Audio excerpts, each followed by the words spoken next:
Good morning, good morning, good morning. Saturday, beautiful Saturday morning.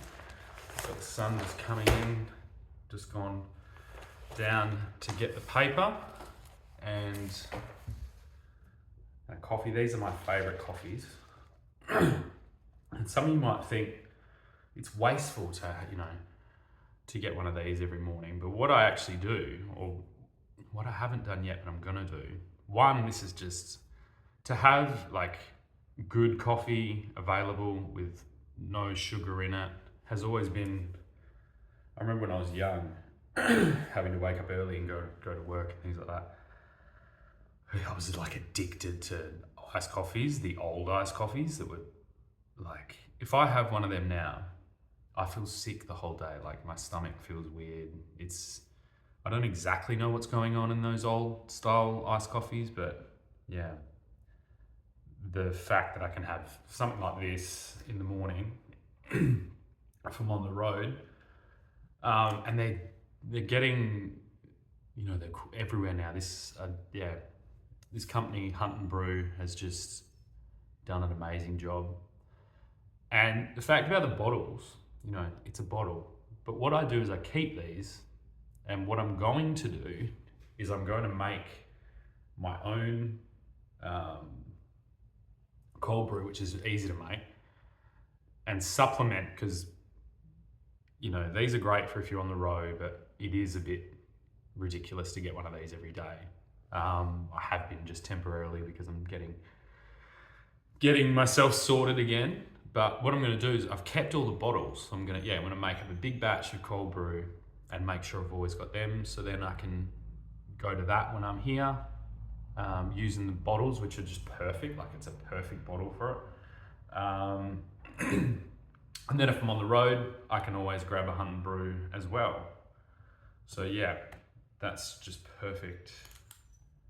But just the fact that it's kind of real coffee with, oops, I spilt the coffee on the Harvey Norman ad for a coffee machine. Who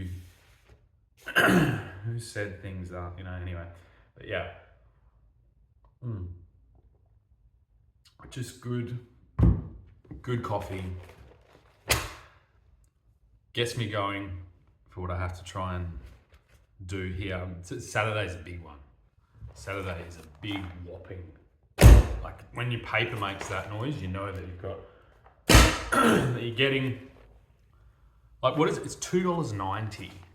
That's fucking, like, this is how many pages, printing, all the energy put into producing this for $2.90. You know what I mean? And then you've got this like great resource that you can use for lots of different things as well. Even if it's just for starting your fire or,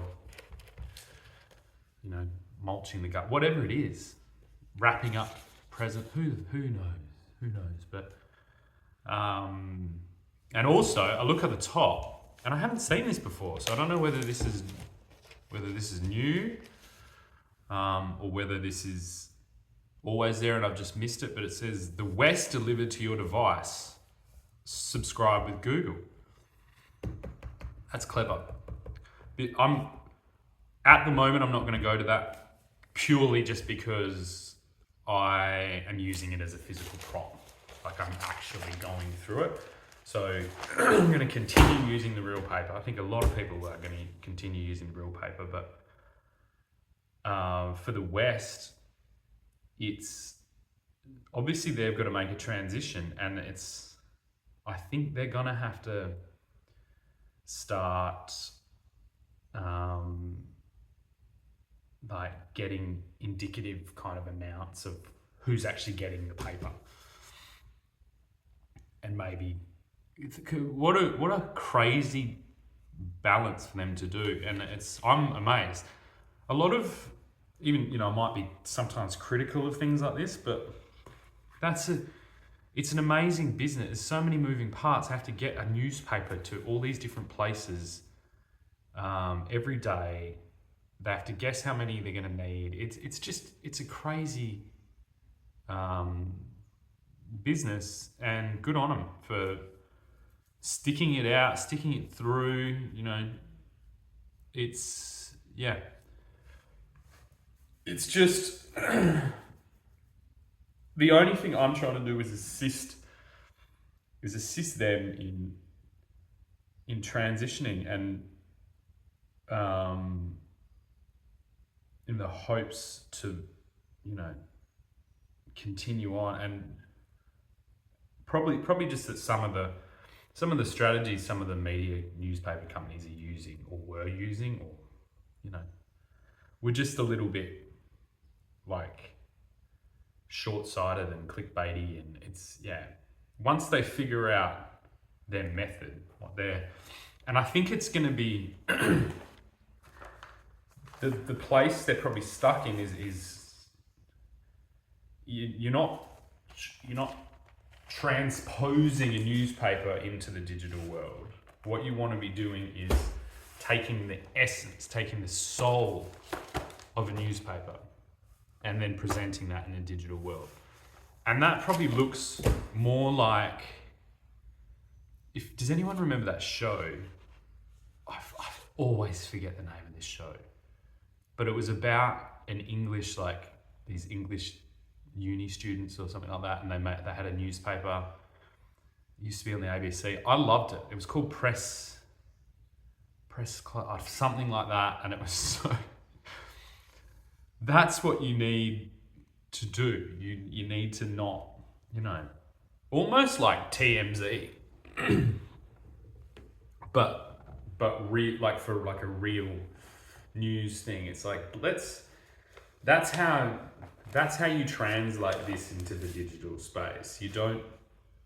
It's not a simple matter of just taking this and putting it behind a paywall. Because when you buy the paper, you can feel the weight of all those years of experience and all those years of knowledge and all those, like, you can feel it's there, because obviously it's a physical thing you're holding in your hand that comes out every day. But people don't respond the same way online. So you need to tell a bit more of a story, and that story will be, even like little snippets of like the journalist. I want to see 2-minute video of the journalist on the road just before they go and do, so you know what I mean? The editor, I want to see a 2-minute video of the editor getting the final thing. Like I went on an excursion to your newspaper when I was young, and it was interesting. And I'm like, I'm telling you, that's what you need to do. It says here, I think it's must read Ben Harvey exclusive. If Ben Harvey's the one who does those videos, he's a fucking legend. Like, they're really good. And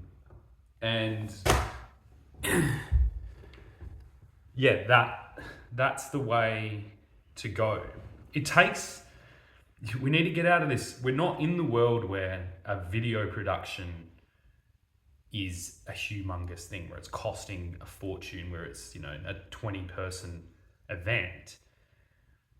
Break it down. Simple place, simple lighting, someone who can present to camera flawlessly, someone who can do those things, and just turn your editorials into a video. Grab the ones. I think it's like the distributor. You're sending fucking a curated piece of paper printed in that's really hard to do. You guys are already doing an amazing job. And I think if you, especially in times like this, the newspaper should be like if you're going to continue trying to go this model, the newspaper should feel like a cheat sheet, almost like a head start, I don't know. But the way to do that is to just, it'll be everywhere. There'll be parts within what you're already doing, that if you just present them in a really rough, really ready, simple way, you will build back the reputation that you once had, I believe. So yeah, anyway, on that. Harvey Norman, still, magazine, Mum Knows Best. There's a lot of Mother's Day stuff going on, which is cool. Mums are super important. Mother's Day is a great event, great day. Every mum deserves a special day. I think that's cool. So Harvey Norman just still giving up the goods. I've spilt coffee on it, but DeLonghi coffee machine, $14.99. That's $100 saving. And they are brilliant coffee machines. It's got espresso cool and cold brew mode, dual milk systems, and a smart tamp system, which is, it's also available in stainless steel or black, as it looks like it. What a great deal, Harvey Norman. Go, go, go, go. And then a couple of other hair devices. And this, it's funny how they do this. They're like, this is the front page. So they're like, police, what's the, I didn't even read this. So we still got this $50,000 cash giveaway. Great thing, but like $50,000 is an entire year's income for someone, for like an entry-level videographer, solo person that could go and document the stuff that you've already got going on and probably make like a little, even if they made like a 3-minute video a day, I think you'd be surprised. Police kill list, bully scandal. That seems interesting. Must read, Ben Harvey. Right. So let's just first have a bit more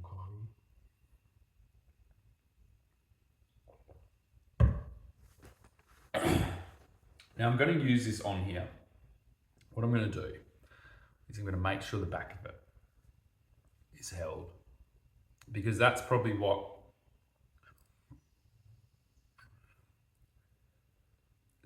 going to be happening.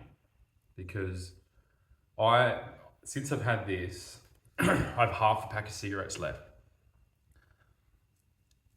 And to even look at that pack of cigarettes makes me completely feel sick. I don't want to go anywhere near it. I had one the other day because part of the addictive process of things like cigarettes is it's a physical act. So first, if I say I was going to quit, which I probably will endeavor to quit, I usually get to a point where I'm like, nicotine's not really great. These actually really help because I transition from, when you're having cigarettes, there's a lot of things going on. You're having, your body, I think, thinks it's in like some type of bushfire, some type of crazy apocalyptic event, which humans have lived through. A volcano, bushfire, whatever it is. And so you go into this kind of mode where you are just, it's why certain times when I have to really intense things to do, you see people in war smoking cigarettes, you know what I mean? That's what it is. It's putting your mind in this state where you're uncomfortable, you're smoking in smoke, you're getting the nicotine, but then you're just like, I can do whatever I need, I'm fucking sucking on fire, I can conquer the world if I need to, yeah. And I think a lot of jobs have turned into that because we're forging headlong into just a chaotic, time-poor future. And so nicotine isn't the only thing going on with cigarettes, okay? You're actually, I refer to it as like slow suicide, because all smokers, and this is what a lot of non-smokers don't realize, all smokers do not want to be smoking deep, deep down. They know it's stupid. They know it's fucked up. They know it's crazy. They know it's hurting them. They know all these things. But the way this drug works on you in combination with the nicotine, with the So the drug, nicotine, and the smoke, the stress from the smoke, the stress from being in that smoky environment. You kind of feel like you're already dying. So you're just like, well, fuck, I've just got to fucking smoke. I don't care what they cost. I just got to keep fucking going on. And it's a psychological phenomenon. And to deal with it in short-sighted ways, like jacking them to the moon. Cigarettes, I remember hearing, like when I was young, in Spain or something, cigarettes, a packet was like $3. I think even when I was young, it was maybe $5 for a pack of cigarettes. And now it's occasionally $50, $60 for a pack of cigarettes. That's insane. That's insane. You can't do that. You can't have the same drug, do you know what I mean, in a more dangerous form, making the government tons of fucking money. You know what I mean? There's other things as well, like because now they're in plain packets, there's no branding. Who the fuck knows what dodgy, dank fucking, whatever tobacco they're getting. I remember I was telling someone the other day that when I was young and used to smoke, I used to smoke a certain brand, and I got a pack there was something weird about it. It just wasn't smooth. There was something off. And I complained to that company. I said, there's something wrong with this. Weirdly, it actually tasted like it had sugar in it. Like I'd have a drag and it was like burning sugar. And so I think I wrote them a letter or phoned them, and they sent me 2 packs of cigarettes in the mail, like a nice little box. And I'm like, sorry about this quality control. That doesn't exist anymore. It's just it's like the cigarettes, who knows? I don't even know whether these companies are making them. Is the government just dodgily packing up fucking cigarettes in the background somewhere and putting whatever names on it? Who knows what's going on? But that's gross. That's got to stop. You can't live in a world where just because it's behind a fucking cabinet, okay? Like, again, all I'm doing is saying what I see. That's what I see. Disgusting. And again, I think I've already listed like how certain groups are more affected by these like simplistic policies. You have to excuse me moving around as well. I'm on the floor. This is how I get blood flow in the morning. I try and spend some time in this position on the floor. It's uncomfortable, but it gets the blood moving, gets all those things going. All right. First page. Police kill list. I did have a little skim through this before. So police kill list bullying scandal. Now this seems like par for the course over the last couple of years. The police apparently there's a bunch of well-respected officers who have some type of organised filtering, I don't know. They're getting pushed out, and they wrote their names on a whiteboard and said kill list. And then one of them's walked in. And that is a sign of, that's going to be interesting to read more about as we go forward. Because that's the kind of thing that starts happening. It'll just be really interesting to find out what was going on there exactly. Why were they getting outed? Why are they trying to maintain? Are they, it could be both. They could be corrupt. They could be not corrupt. Be interesting to read more about that. And what I was saying is it's interesting how they do like 2 front pages. So they do a front page there, which has half an ad. And then this front page again is that they've changed. I wonder. Someone told me once there's like a code where you can see there's like crosses somewhere, and that tells you whether it was first, because they print like a first edition, and then they have like a window where they can squeeze in new shit that happened. I don't know. So maybe that's what that is about. Eagle reveals school abuse. So that's weird. That's about like it's actually kind of, it's terrible, but from what I read, it's good to see that a female perpetrator story is getting out there, because I think that's a bit of a loophole that's existed. I've had a lot of some of my favourite people I've ever met are women that that like other women, and the reason I like them is because I like women as well, like all people, but there's a cool thing with women that like women because they're like, they don't judge you because they think the same as you,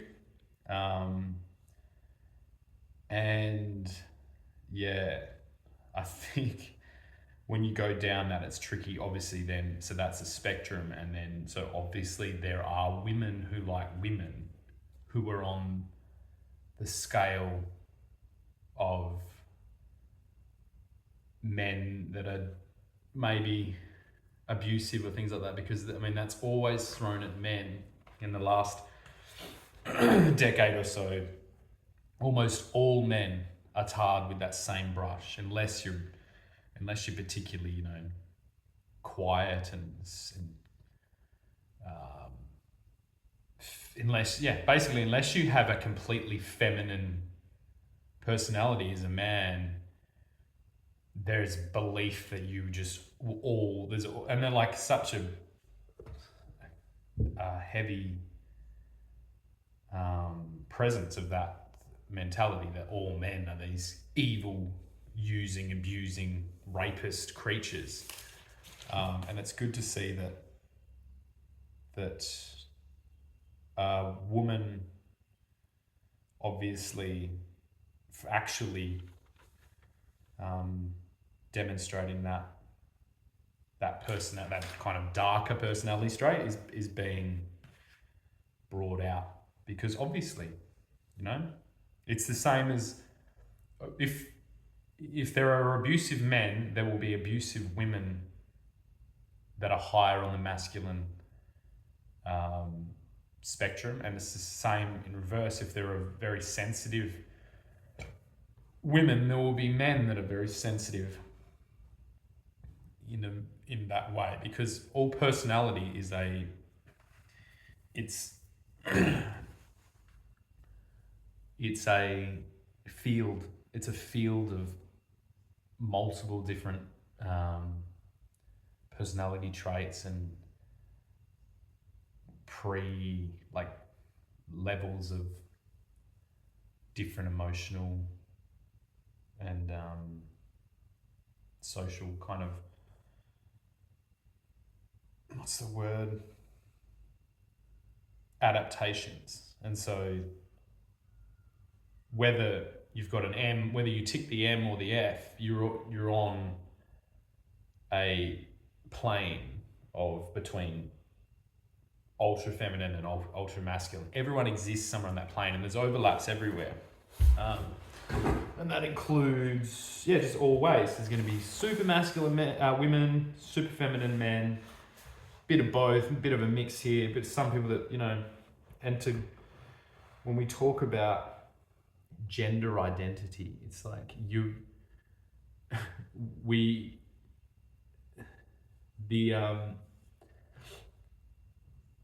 this new movement to try and validate, there's a word they're using, I've gone completely blank. Gender affirmation, affirming. This gender affirmation thing it's like we're taking something there for as long. So my dad, He was born in 1932, and he grew up at a time where he freely admitted to me like gay people used to get beaten up. Fuck, that's terrible, honestly. So he would tell me about that, which is, you could go, that's bad, you know, and it was bad. 100% was bad. But that was the culture at the time. That's just what it was. But then the unfortunate kind of truth is he would also tell me just about his kind of complete thing. There was always a spectrum of where people fitted. So he would talk about men that there were feminine men, there were more feminine, more sensitive men, and there were always more masculine women. And then you just get like, you can, and not all masculine women are lesbians, and not all feminine men are gay. Not all feminine men want to be a woman, and not all masculine women want to be a man. It's a spectrum of personality. And also the thing that the added dimension that makes it even more worrying is that those things are not fixed. They can change. I've had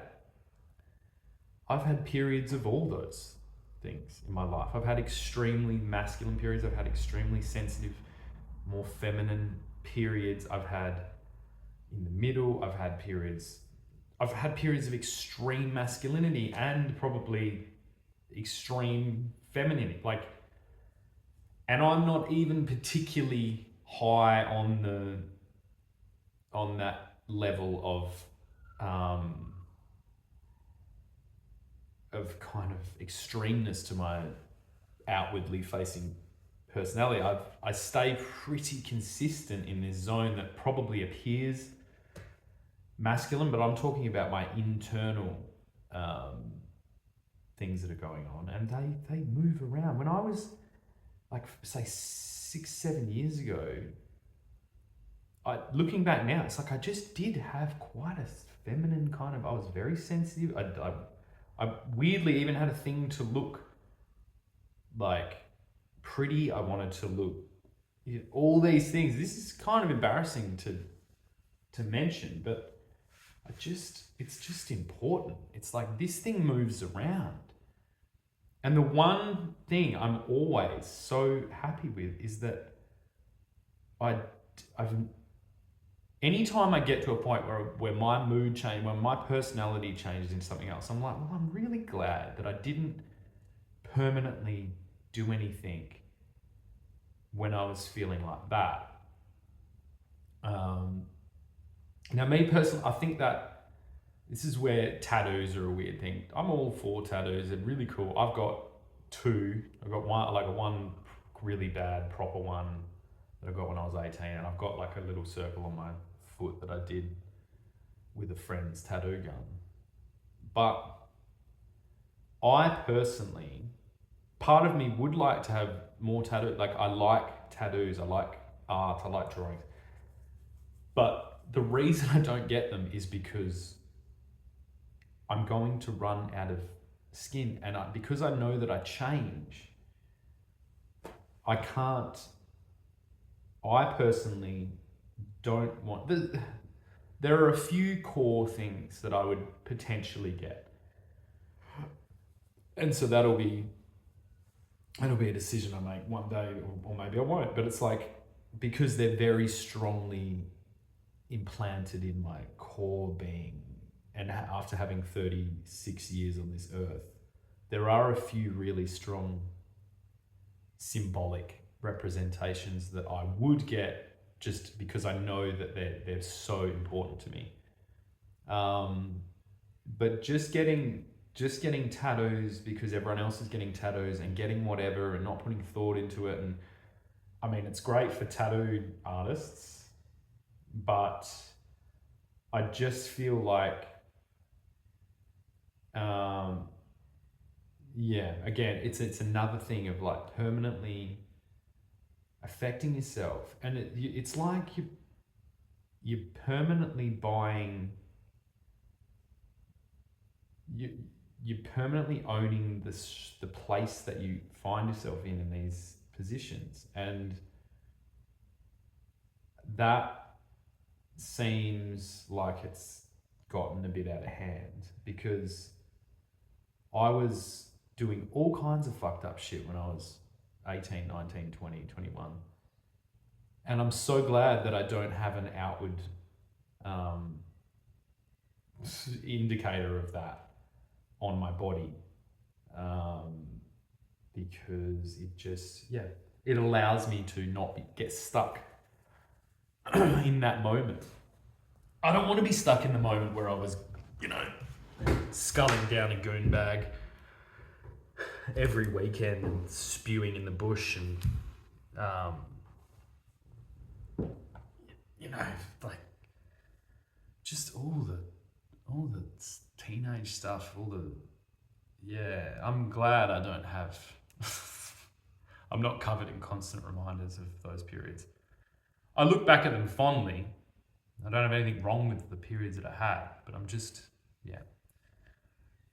again, these are gonna just be, I'm gonna weave in and out, I'm gonna go different places. Let's stop gaslighting the future of LNG. So I can see, I'm not gonna go into each thing really in depth. It's clear that there's some things moving around. People are getting ready to defend and they're arming themselves in whatever way they can to prepare themselves for transitions that are kind of obviously coming now. There's obviously something coming around the bend. There's some type of legislation, some type of new attempt at something, and everyone's kind of getting all their ducks in a row before that goes off. So I've read a little bit about this one before. Anzac snub fury. Miners angry at Fortescue barring them from the dawn service. Now that's just fucking bullshit. What are you doing? What the fuck are you doing? Not letting you guys go to an Anzac service.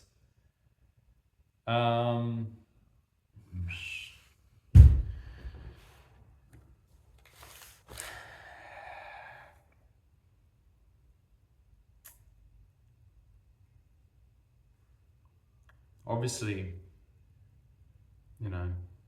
Fortescue coming under some heavy media attention. That's 2 days. I remember there was something about Fortescue yesterday as well. So that looks like maybe some light's going to shine into some areas where light was not shining into. So that's going to be good. Yeah. I might just keep it there. One day I'll tell a story about my interaction with that individual, but I'm not going to do that this morning. I'm going to continue on.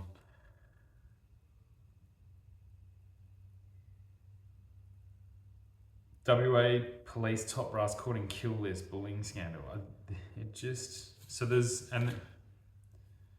There's something going on, isn't there, with police? What I've seen from police is that just the measures, it's like, and again, I'm going to be careful with how I say this, because none of these people had dealt with a pandemic before. No one knew. It was kind of like groupthink. It went down a way, and somehow eventually everyone came to the conclusion that we need to deal with this with the police. And then there was a friction between the police doing that and people being angry and upset, which made the police have to scale up, which made the other thing scale up, which made this, which is as close probably as you'll get to a civil war. without having a civil war. Because it becomes the government versus the people. And then the government has the license to freely arm and build up their presence, whereas everyone else has that taken away from them. And now, because of the way this is all gone, now everyone's, we're all sitting here like unarmed, whatever, like completely battered by the pandemic. And we've got police like constantly in these situations where they're so over the fucking bar with what they're doing. And it's starting to, like, the fog of the pandemic is starting to drop. And we seem to be just seeing some of this stuff. And then obviously the media is seeing it as well and putting it out there. So it's the transition back. I remember when I was over east sorting out some mirrors. I think I was in Victoria, and I went into a McDonald's, and two police came in, and I watched one of the probably the senior policeman out of those two went and arranged something with the McDonald's to get like Happy Meals and started like handing them out to the kids, and I was like, that's what's, you could tell probably that they'd been instructed to do that, because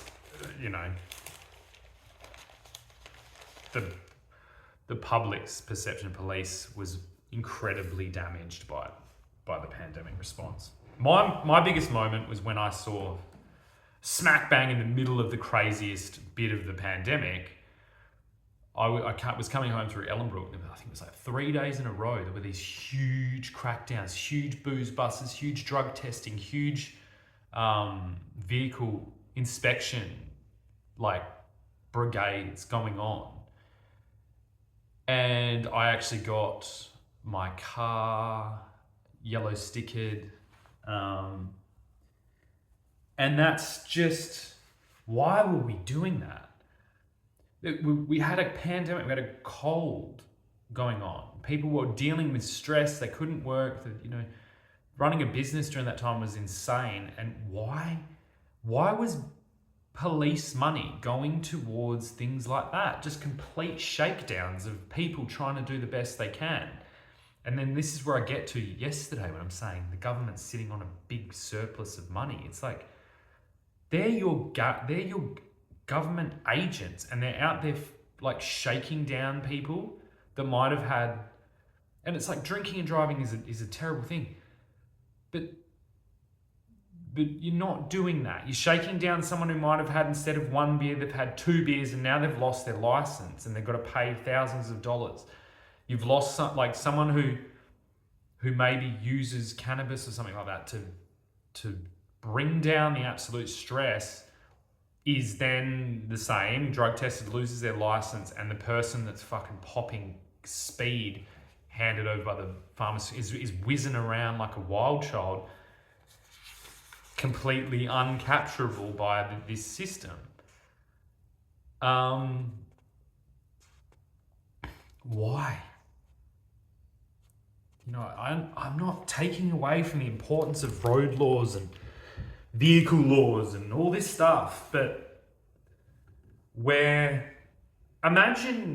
I just could, by decree, just bring something up, and I was like, okay, I'm gonna get 5 of the smartest, most capable, just like completely ruthless guys to go and police you. Every action of yours, like boom, boom, boom. Was this signed? Was this bureaucracy signed when it went to here? How much money went there? How much percentage of that money that you pledged to this section here actually made it down to that section without getting whittled away by this systemic maze of like incompetent people sitting there rubber stamping and whatever? You know what I mean? If we can do that, I'm pretty sure, like, those things can happen. I mean, you exist in an environment where you basically asked to be in that position and you built the structure to do it. We had the same rights. And like, you know, the only reason I'm talking about this now is because we're getting to the end of this period. It's like you used your thing during that period to make things harder and to destroy families, destroy people's mental health, just completely ravage this state. And yeah.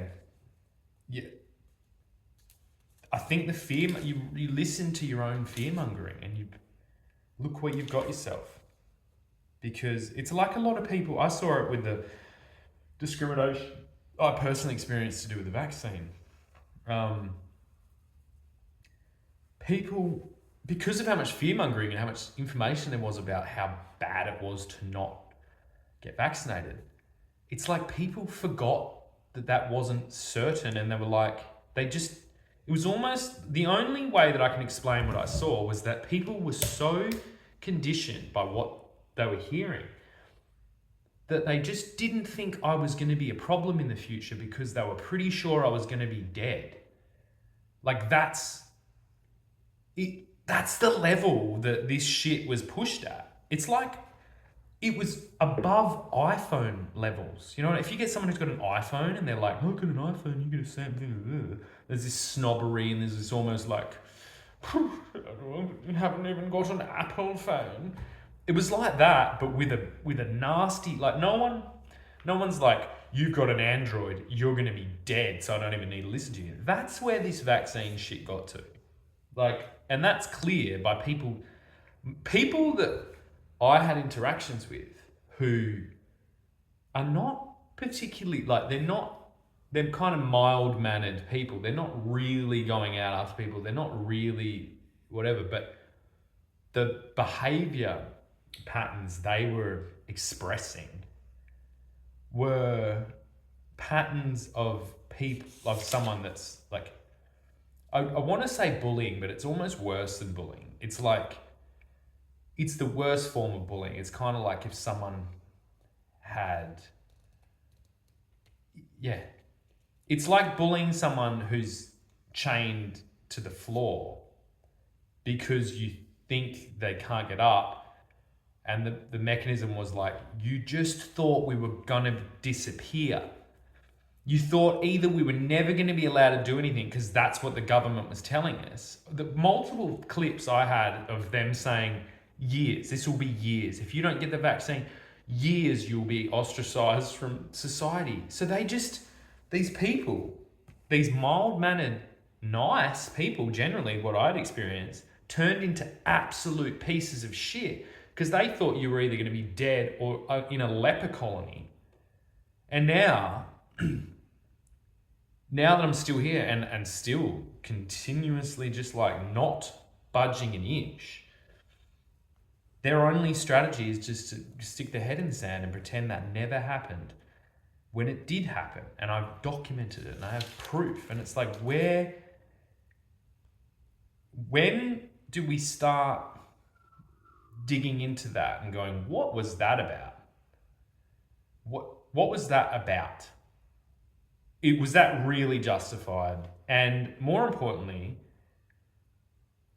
like, the reason I can't particularly relax in this moment, I do find ways to relax, but the reason that is harder is because if that conflict is still there, then I know personally, it's not, if I'm being annoying, if I'm continuously doing this stuff, I still feel the feeling that you guys are like, fuck, it didn't kill him and he's not in a leper colony, he's allowed back, and now he's just being really loud and annoying.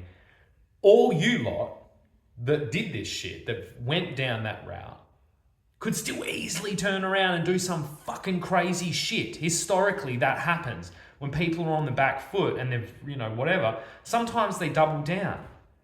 The end of World War II, they ramped up the fucking killing of the Jews. They did all these things. So The reason I'm here day in, day out doing this shit is because your lot, the way you were moving, the way you were forming yourselves, and the bullshit discrimination, and there needs to be a stronger word apart from discrimination implanted into that. When that happens in history, you lot all have a really fucking common trait of doubling down and doing some fucked up shit. So my fucking reason for doing these videos day in, day out is to make sure anyone thinking that that's a good idea to double down, to go and do some fucking crazy fucking Nazi shit, to start fucking wiping people out, to start putting kill lists on fucking whiteboards, to start doing riot squads on fucking teenagers, that you all just take a big step backwards and realize what the fuck you were doing the entire time. And realize what happens to societies when the mass group starts looking at a smaller group that they fucking invented and blaming their entire situation on them. There we go. Sometimes these get heated. And one day, if you're listening to this from that perspective, one day you will fucking have the balls to go through mentally that process, put yourself in the situation that you put others in, and look out from that rock that you're hiding under and realize what you've done and what you participated in. A lot of people from the beginning, when I started, like, there was a thing to go after the government, to go after this. Do you know who I went after? Everyone. Every single person who let this shit happen, who let the culture and the society get ushered and corralled into that state of mind where they were are newly created. You go back 2 years ago, and there were anti-vaxxers, but like it wasn't a thing. You know what I mean? I wouldn't have considered myself an anti-vaxxer. It's like, that's not what this was. You created an entire group. You created basically a race of people. And you created a religion, not us. Because I don't sit there. I'm not going to get an anti-vax fucking thing. I'm not an anti-vaxxer. I deal with each thing as it comes individually. I don't lump everything in and go for that. That's what you did. You lumped everyone, and even the people that were protesting everything, that entire group was the most diverse group, and that actually created its own problems because you lot were all putting us in the same group, and that group was quite divided in lots of different ways because it wasn't real. It wasn't a real group. The only reason I'm defending that group is because that's a simplistic thing for you all to understand.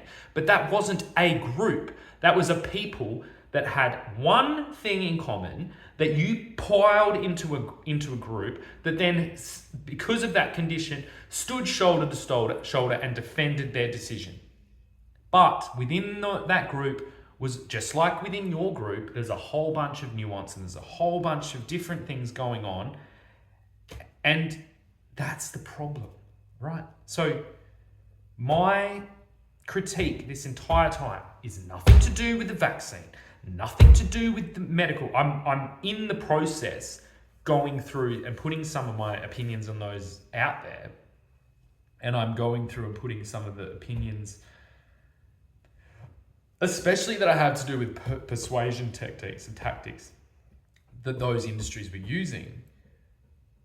But it's not the point. It is my analysis has always been of that groupthink, that herd mentality, that forced mass formation structure that I saw firsthand and will continue to talk about. And yeah, this may be one of these things that this video makes sense in 5 years and everyone kind of knows, and it's not so, who knows, but for me personally, I don't feel safe with that mentality still out there.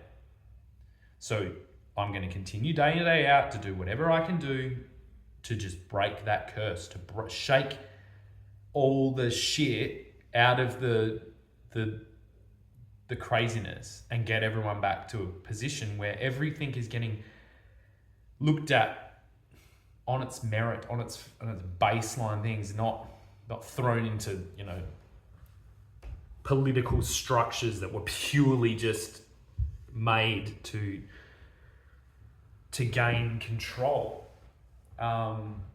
It's what racism is at the core of it. It's, you find the small group, you blame them, and then you gather the strong group. But the problem is the government just kept doing that. So you've jumped around and now there's no one left. You've kind of done your dash.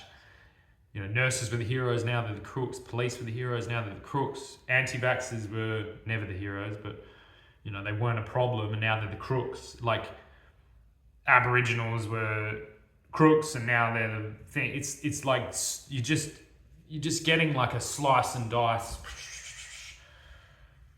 Chef Wow type thing going, where you're just dividing up everyone, and now everyone's like, hey, this bloke keeps trying to divide us, mate. Have you noticed?